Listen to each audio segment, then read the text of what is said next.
say he got the name of his own doctor wrong. Now he has gotten the name of the President of the United States wrong. Who in the hell is Joe Bride? Joe Bride, this guy is just the worst. Joe Biden's granting mass to rapid citizenship so they can vote. Joe Bride. Trump's brain basically melting in the hot sun in Milwaukee. Joe Bride. No, he's fine. Ask Dr. Johnson, Dr. Jackson, Dr. Johnson, Dr. Jackson, my sister, my daughter, Joe Bride. Ask Joe Bride. Trump also stepped into it again, not in Milwaukee, but about it. His campaign had to deny a heavily sourced report from the ABC television station in Chicago that during the Republican convention in Milwaukee, the place he called horrible last week, he will not even stay in a hotel there. He will stay rather in his building in Chicago and commute to Milwaukee. Just to add a little to the sense of the seams coming apart, the Wisconsin congressman who last week insisted Trump never said a thing to the Republican House conclave about Milwaukee being horrible, then an hour later went on television and denied his own denial, screwed up again in Milwaukee. This is Congressman Brian Stile. He's supposed to be saying that Joe Biden is so old, or at least that Joe Bride is so old. Instead, he screws up and he makes the age joke about Trump and makes himself look like an idiot. It's hard to believe Donald Trump was first elected to the United States Senate when I was -8 years old. That's true. President Biden was elected when I was -8 years old. Sure, whatever you say, buddy. Tell it to Joe Bride. Meanwhile, Susie, Wiles and Wiles and LaCivita, who are in essence running the Trump campaign, are reportedly worried about Trump, specifically about his deteriorating mental condition. Can't imagine why. Joe Bride! And this is coming from two former Republicans still plugged into that side of the ball. Wiles and LaCivita, per Rick Wilson, are going to friendly journalists now and, quoting Wilson, are starting to whisper that no one can control Trump. Former Republican Senate aide Tom Nichols, meanwhile, put his finger to the wind and then wrote that the flood of Trump campaign efforts to make it look like no one can control President Biden are making him suspicious. Nichols now writes, quote, Republicans and their media ecosystem seem to be in a panic about their candidate. If Trump is doing so well, why is his campaign and its support system in right-wing media resorting to easily disproved lies? Because their candidate cannot remember the name of the man he is running against. Meanwhile, back at Joe Bride headquarters, I hate background, insider, how it happened stories, but Politico has an unusually useful one. Why the Biden campaign finally read the room and called Trump a convicted criminal in its new ads going into the swing states this month. It's got a Biden pollster on the record but anonymous, quoting, We've seen in polling since the conviction that the more the conviction is front and center in voters' attention, the worse it is for Trump.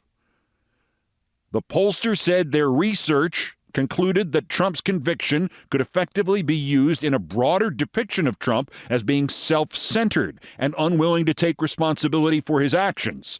Quoting him, Trump has dug his own hole deeper on the convictions, the pollster said, and we're seeing him pay the price for that in the polling. Maybe more impressively, Politico also had Third Way co-founder Matt Bennett underscoring the fact that the convictions are really affecting independent voters. Quoting him, what the polling clearly shows is there is a group of voters for whom the convictions matter, and it is the voters who are going to decide the election. A lot of us were skeptical that it would, but I think it's clear that these voters were shaken by the idea of a convicted felon becoming president. It's a pretty potent argument to make for voters who are on the fence, unquote. And goddamn right it is.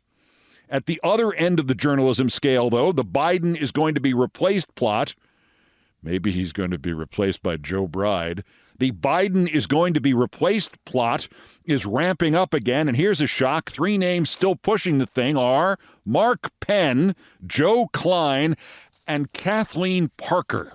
You remember Kathleen Parker? She's the Washington Post idiot who 8 years ago managed to get not just the election wrong, but managed to get it wrong in both opposing directions. She wrote, no matter who won, we would be fine, there would be no wall, Republicans would contain Trump, and Hillary Clinton would be handled by her handlers. Inexplicably, Parker is still at the Washington Post, and now she is suggesting that Biden has not dropped out only because Democrats don't believe Vice President Harris would win. So, her headline, Democrats are wrestling with an age-old problem. Maybe Hillary Clinton could come to the rescue, unquote. Parker notes Secretary Clinton has endorsed a Democratic congressional candidate, and she thinks that means, well, let me just quote this dribble.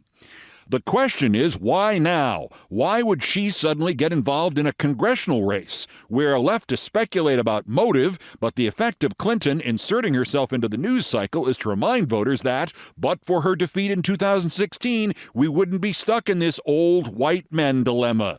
No one has mentioned her as a possible running mate for Biden, far as I know, but why not replace Harris with Clinton? At 76, she might want no part of it, but it's hard to retire when you feel your job isn't done. If Biden needs to step down, even those who didn't vote for Clinton would have confidence in her ability to keep the country on track. It's just a thought, but worse ideas have met with regrettable success, unquote. Yeah, CNN once thought Kathleen Parker could co-anchor their 8 p.m. newscast, and that had regrettable success. Oh, no, it didn't. They fired her after a couple of months. As to Mark Penn, he is referenced in Britain's Daily Mail's article about how if the president struggles in the debate, a group of Democratic elders will convene and blah, blah, blah, blah, blah. You know the rest. Worse, that British tabloid quotes the former political columnist Joe Klein with one of the dumbest things ever written. Kathleen Parker would not have written this. Quote, if Biden were to stand down, quote, a vigorous young candidate, don't ask me who, could win over the country with a single convention speech in August.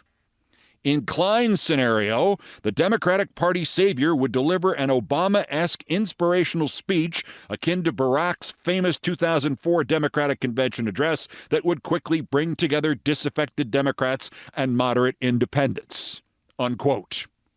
All you really need to know about Joe Klein's incompetence is he and I went to the same prep school, not at the same time, but we had the same immortal English teacher who reshaped us from bad writers into, well, not so bad writers. The teacher's name was Arthur Nathing, and 20 years ago, Klein and I co-chaired his retirement ceremony, for which a couple of hundred students, maybe a quarter of all he ever taught, traveled back here to thank him.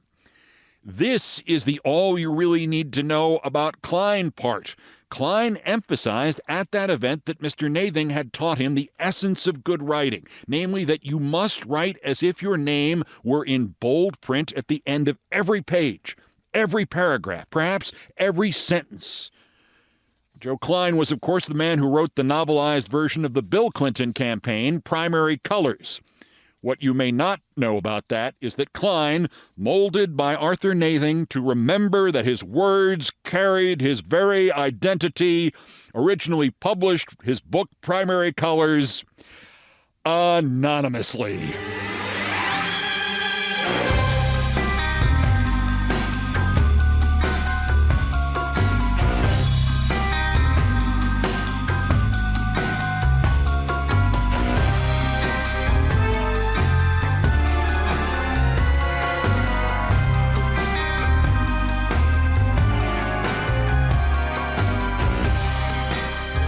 Meanwhile, almost as big as Trump calling Joe Biden Joe Bride, Roger Stone may have conceivably cost Judge Eileen Cannon her job. In the latest undercover audio released by my friend, the investigative journalist Lauren Windsor, and her colleague Ali Samarco, Stone, at a Catholics for Catholics event at Mar-a-Lago, made the mistake of hinting that the fix could be in Trump's trial for stealing and keeping classified documents and other Espionage Act crimes. That when the Trump-appointed Cannon conducts a hearing day after tomorrow on the Trump motions to dismiss all or most of the charges on the fabricated premise that the special counsel was unlawfully appointed, Stone seems, even for him, unusually confident that Cannon really will throw the case to Trump. I think the judges are on the verge of dismissing the charges against him in Florida. What Jack Smith could do about that, Cannon, whom Trump elevated to the bench after she began as literally the flamenco and yoga correspondent of the Miami Nuevo Herald newspaper, what Jack Smith could do is unclear. There have already been complaints about Judge Cannon's conduct, especially her slow walking this case and her overall obvious painful inability to do ordinary judge things like scheduling and ruling. That has all already made it to the 11th Circuit Court. What Stone's words might do is even more speculative. As close as he has been to Trump, he is not officially involved in this case. But as long ago as April, Trump's former attorney Ty Cobb said he thought her conduct was so unprofessional, leaving aside the potentiality of it also being corrupt, that Cobb expected the 11th Circuit to remove Judge Cannon eventually. Unfortunately, from more of the Windsor-Samarco recordings of Stone at Mar-a-Lago last month, if Cannon is defused and another judge takes over the Trump documents case, Stone ain't worried. Judges? He's got 1 million judges, and he expects to deploy them and lawyers and something closer to his Brooks Brothers riot during the judicial selection of George W. Bush as president in the early winter of 2000, rather than, the real riot at the Capitol on January 6th. We're working on it. Well, Lawyers, judges, technology. Governors? Some, but there aren't many with guns. We got to use every lever we can. We are doing that. The president's trial in Georgia's falling apart. I think the judges are on the verge of dismissing the charges against him in Florida. They're delayed in New York City, and they're now delayed in Washington. So it's not clear that they can have a trial before the election, which is the absolute key to being able to convince people that the reason we lost was because of the trial. Right now, if they steal it, people say, well, that's not possible. Trump is leading in all the polls. They want to try him, suck up his money, suck up his time, and create a reason why their theft is plausible, believable. As to the more immediate legal issues, Trump's concierge judge, Eileen Cannon, conducts her hearing Friday.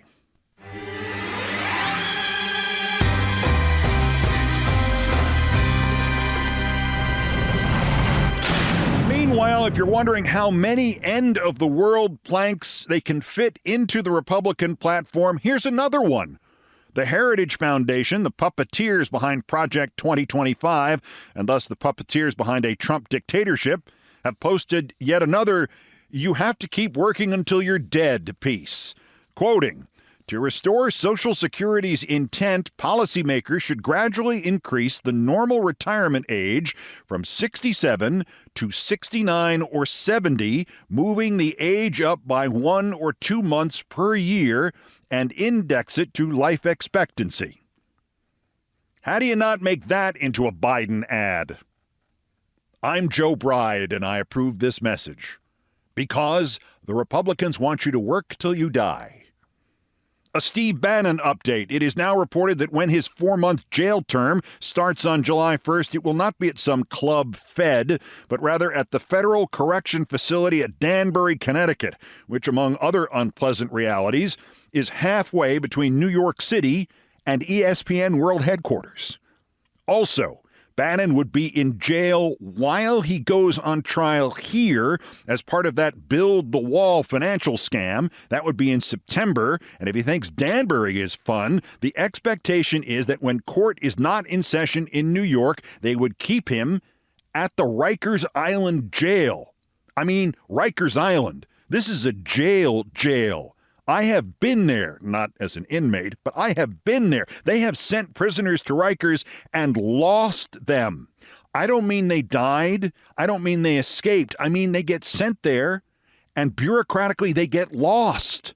And I don't know, they stay and open a shoe shine stand in a cell block or something.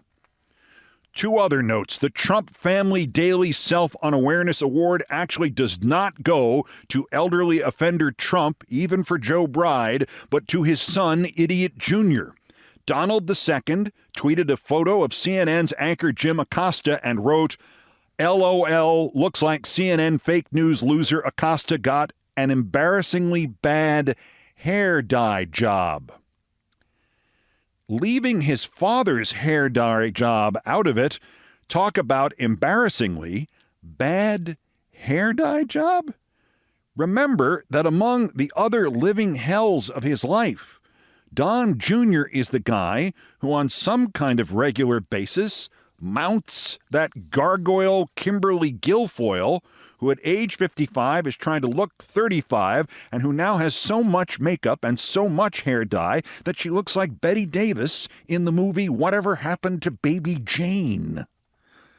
And lastly, there has been a Melania Trump sighting. The Log Cabin Republicans are holding a fundraiser at Trump Tower on July 8th, it has been announced, and she is going to be the host. And joke all you want about a homophobic organization like the Republicans having an LGBTQ arm and the most recent Mrs. Trump being their host. But the real news here is, surprise, surprise, surprise, we were all wrong. Melania Trump has not fled the country.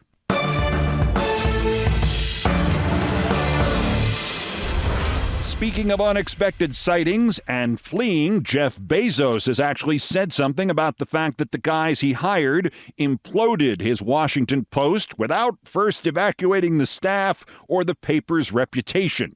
He sent an email, and it is so vacuous and so vapid that if you told me it was generated by artificial intelligence, I would argue your use of the word intelligence, but I would applaud your use of the word artificial. That's next. This is Countdown with Joe Bride. Joe Bride.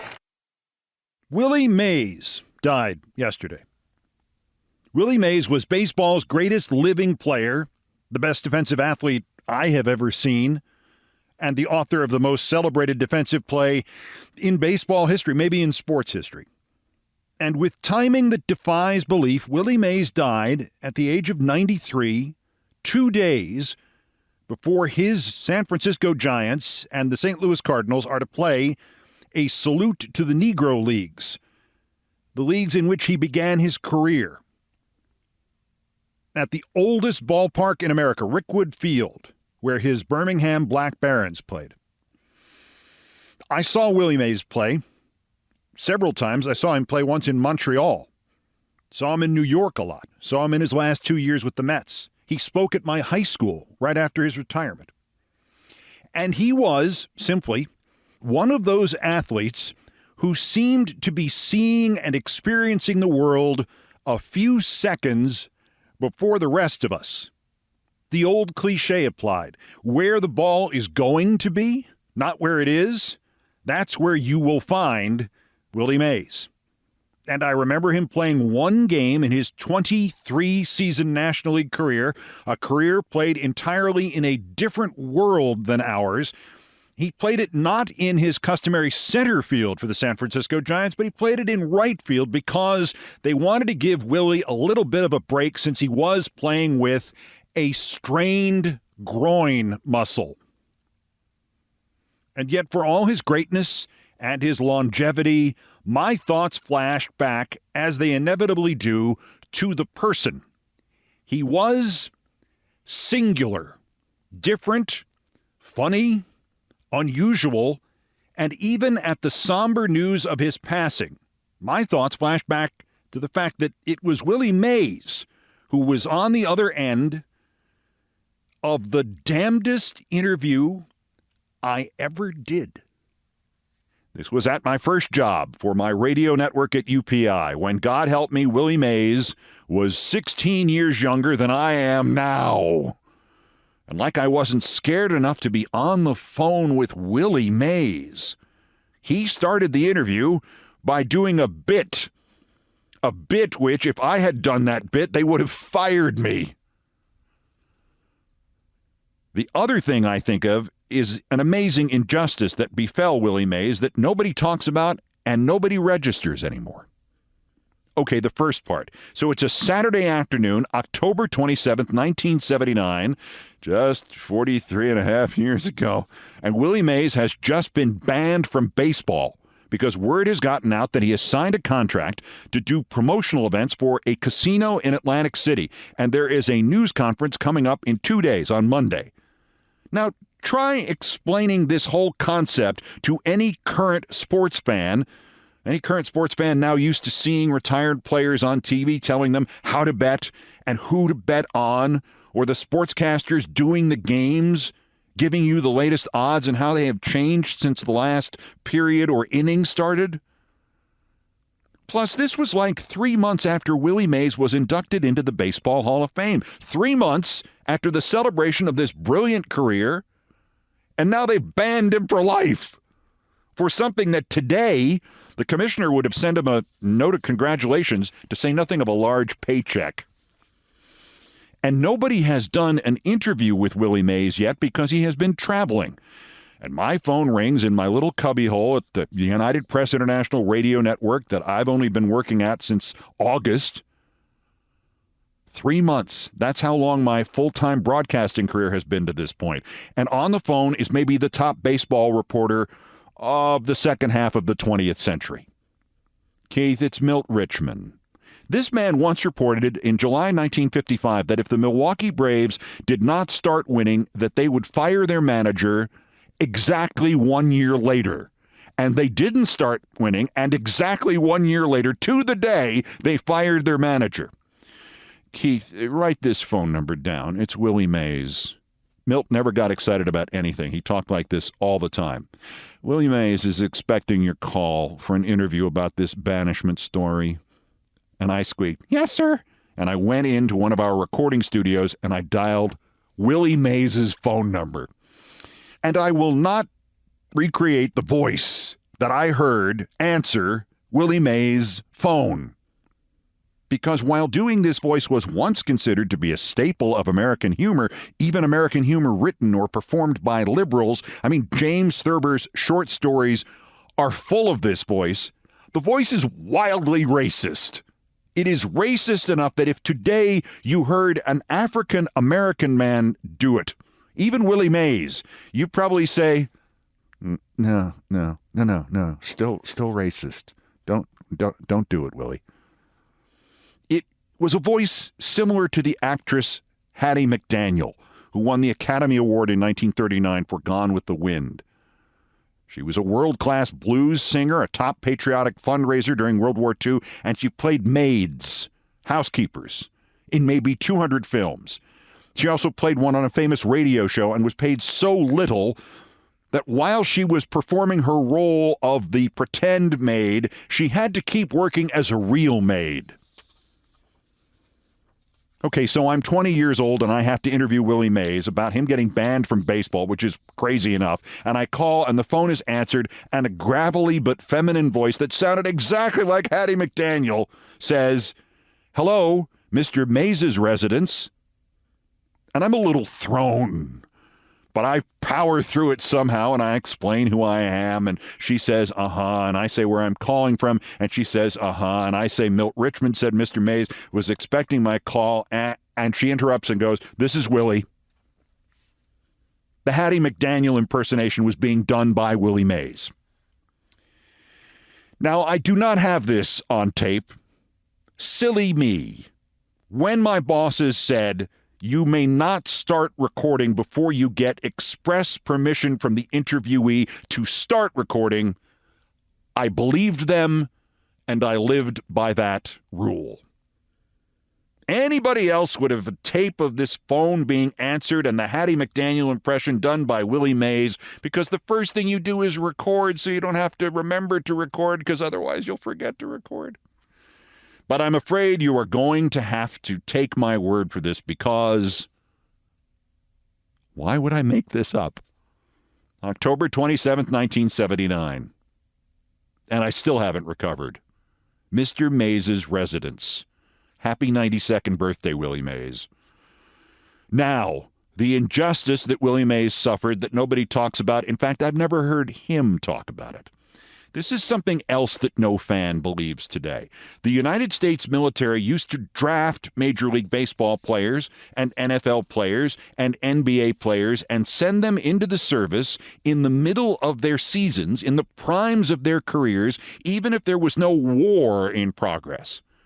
They only did it a couple of times after, say, 1945, and usually that was thinly veiled racist political pressure, such as when they drafted Muhammad Ali in 1966 when he was heavyweight champion of the world and an activist Muslim, and he was 24 years old when everybody else getting drafted was 18. Remember that? But in 1952, they also drafted Willie Mays. He had come up from the minors the year before and had led the New York Giants from 13 games back to the National League pennant, and he was the kind of all-around whirlwind of a player nobody had ever seen before in Major League Baseball. And on May 29th, 34 games into his second season, boom, he was drafted and inducted, and he missed the rest of that season and all of the 1953 season. I can't think of a parallel today. Maybe they draft in the middle of his second season somebody like Fernando Tatis, and in the middle of May, he's gone for the rest of this year and next year because he has to go serve in the military.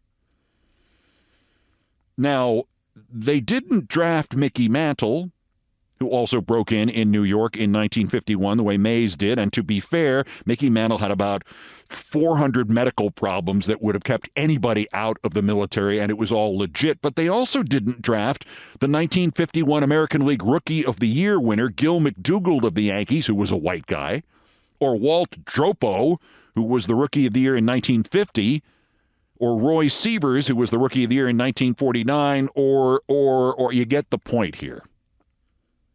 Now, trying to calculate should-have-beens in sports is a risky enough business, but you can get an approximation of what might have happened. If a player hits 20 homers in his first year and then misses 2 years, and then he comes back and he hits 41 homers in his first year back, you can extrapolate that he probably would have hit 27 homers in the first missing year and 34 in the second missing year. Your numerical sequence is 20 homers, then 27 homers, then 34 homers, then 41 homers. You have to tinker a little bit with it in Mays' case because he didn't miss all of that second season, 1952. He just missed from June on, and he'd had a slow start. He'd only hit 4 homers in the first 2 months of 1952. So instead of 27 that year, maybe he only hits 24 that year. So a good guess as to how many homers Willie Mays did not get to hit because he got drafted and all the white guys did not get drafted is, all told, 54. In real life, playing between 1951 and 1973, Willie Mays finished with 660 home runs. For most of the 1960s, it was thought he was the man who would challenge Babe Ruth's career record. Not Hank Aaron, but Willie Mays. Willie Mays hit 660 homers, but if you give him those 54 more homers he might have hit if he hadn't been so curiously drafted in 1952, Willie Mays would have finished with 714 home runs. 714, which is exactly how many Babe Ruth hit. So if he doesn't get drafted, maybe in 1972 and 1973 and 1974, we are seeing Willie Mays hit his 700th career home run, challenging Babe Ruth's record, and then tying and breaking Babe Ruth's record. And then right behind him, Henry Aaron hits his 715th homer, and then his 716th homer to break the all-time record held by Willie Mays.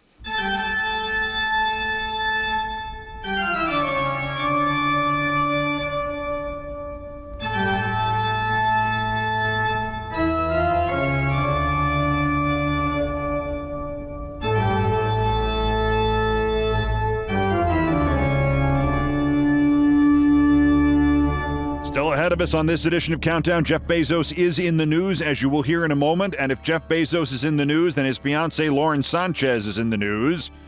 And thus the fact that Trump's tabloid allies tried to blackmail both of them is in the news. Anybody remember the Stormy Daniels trial? We almost had a Lauren Sanchez trial. And thus I am inevitably reminded that I used to work both with her, a blackmail victim, and a guy who tried to blackmail David Letterman. Coming up in Things I Promise Not to Tell. But first, there's still more new idiots to talk about. The daily roundup of the miscreants, morons, and Dunning-Kruger effect specimens who constitute today's worst persons in the world. The bronze, worse, Senator Josh Hawley. You may remember him from his raised fist to the traitors just before the assault on the Capitol on January 6th. Well, sir, one of his former staffers is a financial backer of this new fascist disinfo site, Washington Reporter. That's the place that made up a story about Biden demanding that he and Trump could sit during next week's debate, which CNN, which is running the debate, immediately denied because it's not true. And Washington Reporter posted it anyway because Washington Reporter has the journalistic chops of cat turd. Hawley has helpfully retweeted that lie and adding of President Biden, quote, he can't stand for 90 minutes, but he's 100% able to be president. Have fun explaining that. Well, to explain something to Josh Hawley, you have to speak slowly, as if you were talking to a 4-year-old child. Because one of the things that the insurrection and the fascism makes us forget about Josh Hawley is that he's an idiot. So, Josh, look over here. Look at the shiny object. Joe Biden's last State of the Union address was 67 minutes.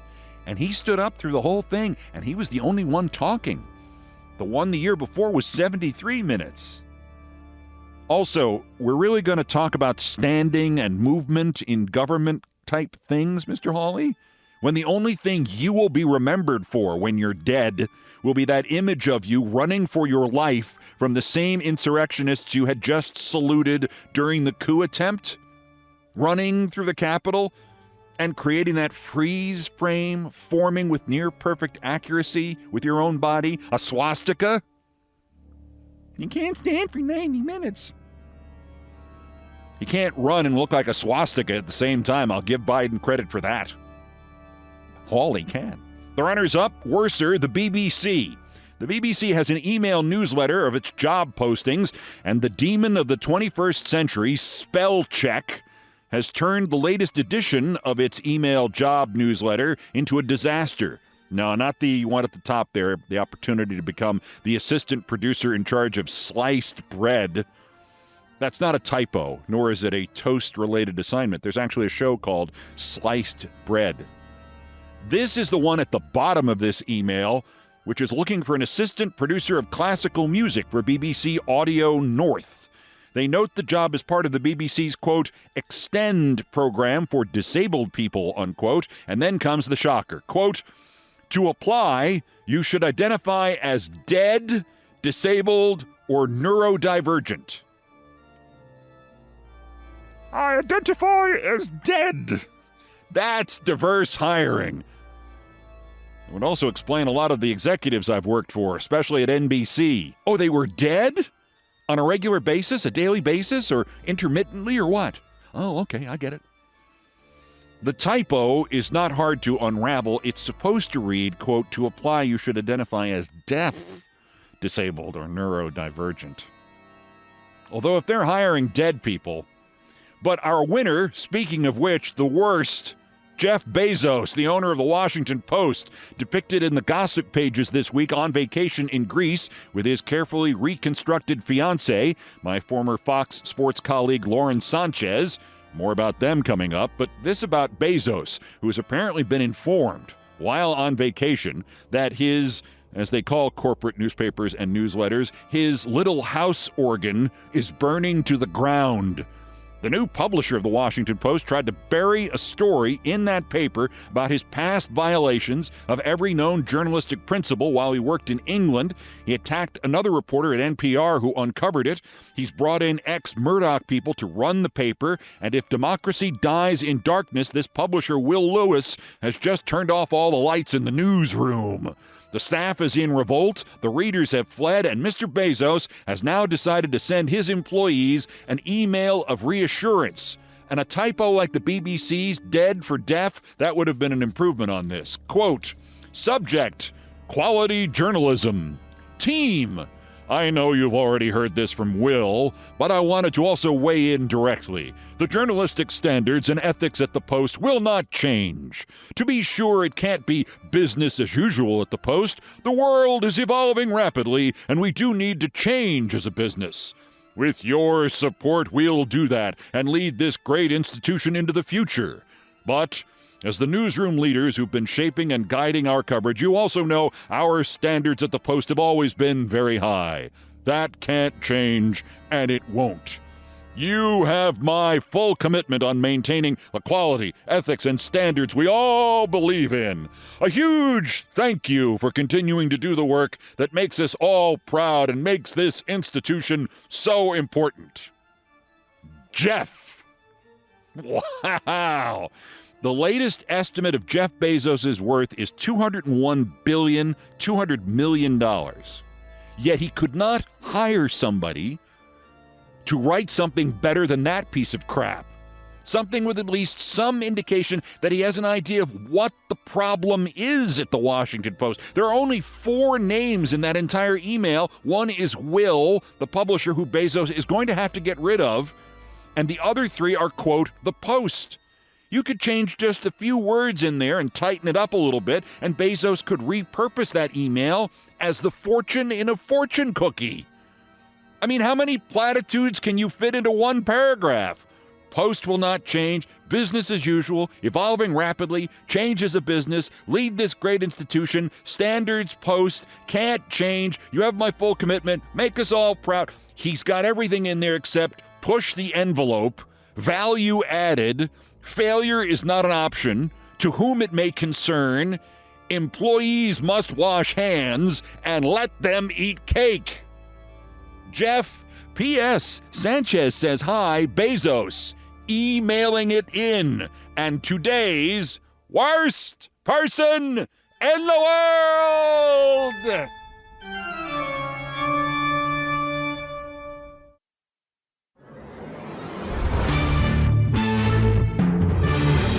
Jeff Bezos, the founder of Amazon and owner of the Washington Post, was being blackmailed by allies of crazy Trump who expected to get positive coverage for their leader of their cult. What they had on Bezos was he had a girlfriend. They had pictures. It would cost him hundreds of millions of dollars were his wife to find out. He said, that'll happen. In February 2019, Jeff Bezos went public, said his marriage was ending anyway. He was sorry about the pain this caused his wife, but he would now give her all she wanted, and the National Enquirer blackmailers could shove it. Amid everything else, it suggested to me that when you cannot figure out what happened to the people who once seemed to have principles, or at least seemed to have enmity towards crazy Trump, Ted Cruz, Lindsey Graham, others, remember that the odds were amazingly small that the first time Trump's allies tried to blackmail somebody on his behalf, that they would find in Jeff Bezos the one guy who would say no. On the first try? I don't think so. I have assumed ever since that this process has been utilized for years on Trump's behalf, in business, inside politics, and at its fringes, and that Bezos was not the first victim of this, just the first victim who said, F you, this is why we have F you money. But beneath all that important stuff was yet another occasion where my jaw dropped to the floor and I had to reattach it with Elmer's glue. The woman at the center of the blackmail, the woman for whom Jeff Bezos was going to leave his wife, was named Lauren Sanchez. And like everybody else in this 21st century America, I used to work with her. Lauren was a reporter and sometimes anchor at Fox Sports Net when I got there in 1998, only sometimes. They wrote her a script once that actually read Roger Clemens' ERA is one of the greatest in his era, and she, of course, read Roger Clemens' era is one of the greatest in his ERA. She was much better at interviewing Lakers players after games, particularly Shaquille O'Neal, even though he was more than 2 feet taller than she was, and she used to insist on interviewing him standing up. These little visits looked so odd on camera that I remember seeing one of her stories being fed in from the LA Forum, and I asked the producer, Are we actually putting that on the air or just onto the gag reel for Christmas? We did not overlap long there after she gave birth to the child of NFL tight end Tony Gonzalez long after she had ended her relationship with him. Lauren Sanchez was hired to anchor the news on Channel 13, which is a station that was apparently created because somebody would always have to be in last place in the news ratings, and it might as well be them. I was back visiting in L.A. in the spring of 2002 and dived in and out of as many newscasts as I could so I could see what my two ex-employers there and so many of my old colleagues and rivals were doing. That's when I saw it. The worst, or perhaps the best commercial for a local television news sweeps series in human history, in any language. Sweeps series used to be local TV's bread and butter. During the weeks when the local ratings were tabulated and used to establish who was number one, and thus how much everybody's commercials would cost, each station would do a series of special reports within each newscast. They were designed solely to be advertised, to be sponsored, and to be as salacious or silly or unbelievable or titillating or just as memorable as possible. When I was in local news in L.A. in the 80s and 90s, we had a series at Channel 2 with a very good reporter named Dorothy Lucy, and the series was called The Search for Sleaze. The commercials for The Search for Sleaze showed her riding around in a jacuzzi built into the back of a stretch limo with an old guy with a beard and a couple of bikini models in there, too. That had been, to my knowledge, the low point of the Sweeps series. But now, as I watched in my hotel room in Santa Monica in the spring of 2002, this is more or less what I heard the voiceover announcer say. This week, a special report. KCOP 13 News anchor Lauren Sanchez brings you How to Meet a Baller. Ladies, find out where to meet the athlete of your dreams. Lakers, Clippers, Kings, Dodgers, Angels. Do you want to meet him? Do you want to get to know him? Do you want to date him? How to Meet a Baller this week on the KCOP 13 News at 10 with Lauren Sanchez. How to Meet a Baller. I'm not certain how they restored me to human form from the puddle into which I had dissolved. I do remember calling the desk to ask if it was still Tuesday. It felt like I'd been out cold for several weeks. I was appalled, shocked, chagrined, nauseated, mortified, embarrassed, humiliated, and then I stopped. And as an angelic choir sang in the background, I changed my mind completely. This was not Sweeps series madness. This was not a woman debasing herself by teaching other women how to debase themselves, how to meet ballers. This was, for perhaps the first time in Sweeps series history, perhaps the first time in local television news history, a true expert, lending her panoramic, learned, comprehensive knowledge about one subject requiring subtlety, insight, insider information, and the selflessness to share it with mere ordinary women viewers. How do you meet a baller? I would never have known who to ask. I never would have known to whom to send my wife or daughter or friend. Not really. I knew there were experts. There were scholars. There were fonts of wisdom, but Lauren Sanchez was the Einstein of meeting ballers. And even in the glimmering light of knowledge that radiated from her that week on Channel 13 Los Angeles 2 decades ago, even in the blinding aura of her brilliance, could she have known that the ultimate target of the Little Sweep series should have been no mere Tony Gonzalez or, do you want to meet him? Do you want to get to know him? Do you want to date him? It should have been, do you want to meet him? Do you want to get to know him? Do you want to date him? How to Meet a Bezos. In life, you just don't expect people you worked with for a few weeks, like Lauren Sanchez, to wind up as part of modern American history. It just seems unlikely. Not that they could be involved in a blackmail story like hers, and she was a victim, but that you could have known her. And yet for me, this was the second time. On October 1st, 2009, and it was the anniversary that reminded me of both of these stories, my friend David Letterman came out onto the stage of the CBS Late Night Show and revealed that he had had a series of consensual relationships with women on his staff. The studio audience laughed, assuming it was the start of some bit in which the guys at the Hello Deli would somehow have a role of some sort. But Dave went on and on and on and finally revealed he had been the victim of an extortion plot and that he and the Manhattan DA's office set up a meeting with the blackmailer who wanted $2 million, with the cover story being that he had written a screenplay about Letterman that would reveal all the relationships, but he would sell the, quote, screenplay, unquote, to Letterman for $2 million. Within hours, Letterman's blackmailer was identified by authorities. I saw the name pop up on my computer terminal at NBC, Robert Joel Joe Halderman. And I looked at it and I said, of course, Joe Halderman. He had been the assignment editor at CNN in New York from the day I broke into television in August 1981 until he left for CBS News a year later. All television assignment editors have to deny reporters camera crews. There are invariably scheduling conflicts, and ultimately there are always 2 stories to shoot for every 1 camera crew available. But Halderman used to enjoy denying us reporters crews. He used to like to mock us, to make us grovel. And then when you got to your story with your crew, he would page them and tell them to go cover something else and leave you stranded there.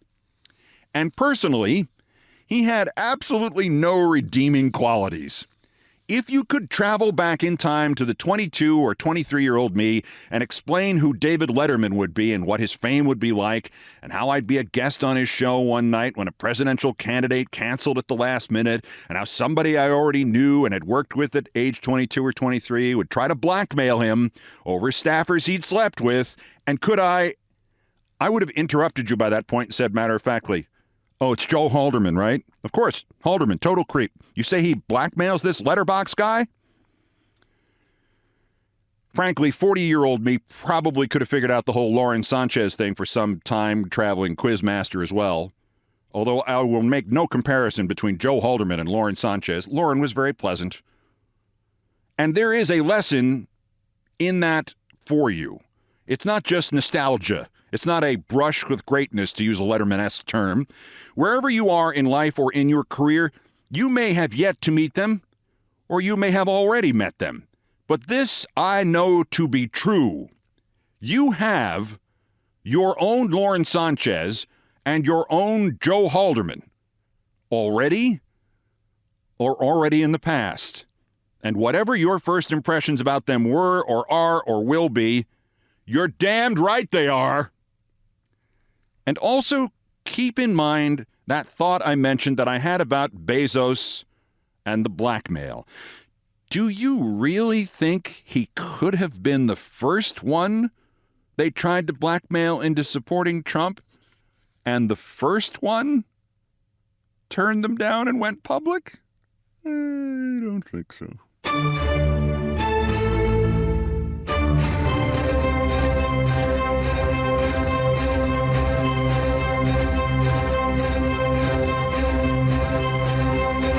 Did you see the pictures of Bezos and Lauren Sanchez on vacation? In the pictures, they are the same height. I used to work with her. She's like 5'2". He claims to be 5'7". Maybe along with all the other work, they threw in leg bone extensions for free. I've done all the damage I can do here. Thank you for listening. Countdown musical directors Brian Ray and John Philip Chanel arranged, produced, and performed most of our music. Mr. Ray was on the guitars, bass, and drums. Mr. Chanel handled orchestration and keyboards. It was produced by TKO Brothers. Other music, including some of the Beethoven compositions, were arranged and performed by the group No Horns Allowed. The sports music is the Olbermann theme from ESPN2, written by Mitch Warren Davis, courtesy of ESPN Inc. Our satirical and pithy musical comments are by Nancy Faust, the best baseball stadium organist ever. Our announcer today was my friend Tony Kornheiser, and everything else was pretty much my fault. Remember, only you can promote Countdown the podcast. Send this to somebody who hasn't listened to it yet. Thank you. You need a receipt? That is Countdown for this, the 141st day until the 2024 presidential election, the 1,260th day since convicted felon Donald Trump's first attempted coup against the democratically elected government of the United States. Use the July 11th sentencing hearing. Use the mental health system. Use presidential immunity if it happens. Use the Biden campaign ads to stop him from doing it again while we still can. The next scheduled countdown is tomorrow. Bulletins as the news warrants. Till then, I'm Keith Olbermann. Good morning, good afternoon, good night, and good luck.